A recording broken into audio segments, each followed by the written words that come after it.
Yeah, I like to split my time with my esteemed member of Kelowna Lake Country. Today, we've been discussing the harmful effects of foreign interference and influence in Canada. As we have heard from many others, foreign influence, it's an insidious practice which undermines Canada's integrity and national sovereignty. I'd like to shed some light on how this practice harms individual Canadians as well. Intimidations by foreign actors on Canadian soil, it's very real and pervasive problem. In my writing, it has adversely impacted the ability of ethnic minority diaspora groups to fully participate in experiencing the rights we hold dear as Canadians.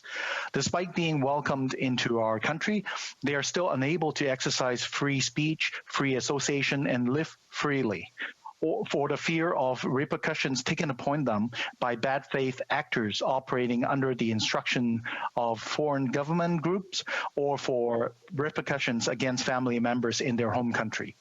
Allow me to highlight a few examples. Protests organized by Hong Kong democracy supporters in Canada have been met by pro-Beijing counter-protesters who use aggressive confrontational tactics and who expert observers believe may have been directed or organized by Chinese state authorities. Face-off between pro-democracy protesters and pro-Beijing protesters occurred in 2019 in Toronto, Vancouver, Halifax, Montreal, Ottawa, and Richmond in British Columbia, with a pattern of aggressive, threatening, and intimidating measures employed by the pro-Beijing contingent. Secondly, media reports indicate that the Communist China's United Front Work Department has identified overseas students as one of the 12 target groups for ideological guidance and promotion of party policies, important for quote-unquote consolidating and expanding the party's base. A 2016 Chinese Ministry of Education document similarly called for network linking, quote, the motherland consulates and embassies, overseas students groups, and the broad number of students abroad, unquote, in order to harness patriotic energy among overseas students. Certain experts have identified Chinese students and scholars associations as an example of UFWD involvement in the educational sphere abroad. These associations are purportedly tasked with monitoring the thoughts and behaviors of Chinese students on Canadian school campuses, have been central to stifling free speech on topics related to human rights and democracy that are sensitive for the Chinese government. This is further substantiated in the Canadian National Security and Intelligence Committee report released this spring. In that report, thirdly, it is mentioned that Canada is aware of an increase in similar cyber intimidation in ethno-cultural communities. The report cites information from Five Eyes allies that are also concerned with Russia, Iran, and Turkey as nations which deploy broad-based and high-intensity political interference. I have personally heard many more examples that could be shared on how diverse groups in Canada are being targeted, be they Iranians, Uyghurs, or Falun Gong practitioners. Foreign governments are harassing Canadian citizens, and they are desperately seeking help. I like to draw attention to the aspirational words but lack of deeds by the government on this topic. During the August 12th sitting of the COVID Special Committee, the Honourable Minister of Foreign Affairs engaged in an exchange with member of Aurora, Oak Ridge, Richmond Hill regarding acts of foreign interference, where he stated, the safety and protection of Canadians is paramount to this government. We will never allow any form of foreign interference in Canada by state of non-state actors.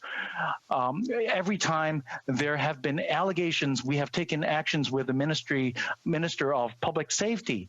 We invite any Canadians who might be subject to any form of such actions and have been described to contact law enforcement authorities. We will always defend the freedom and liberty of Canadians in Canada from foreign interference.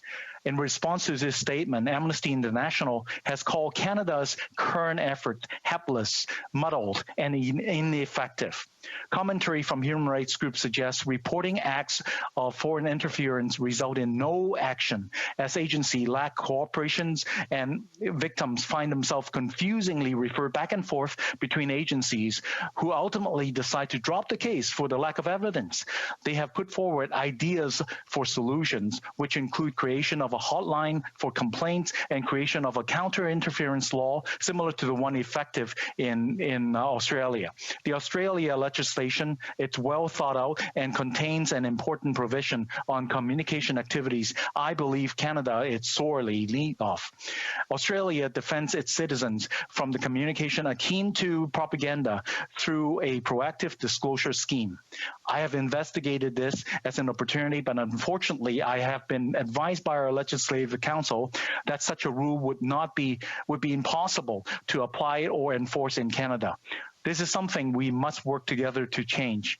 I have written before to express the urgency of nonpartisan cooperation on the issue of foreign interference and influence to the Minister of Foreign Affairs and Public Safety. As parliamentarian, we owe Canadians assurances that their well-being is looked after. I humbly request that Minister of Foreign Affairs work with Minister of Public Safety to provide a list of Canadian authorities that adversely impacted individuals can engage with. I also stressed the need for confidentiality in the reporting process. I would repeat here again, as Canadian parliamentarians, we must acknowledge this clear and present danger should not be allowed to continue. We must show Canadians that Canada is paying attention to these issues and that the ministers themselves are able to act and provide assurance that concerns will be addressed.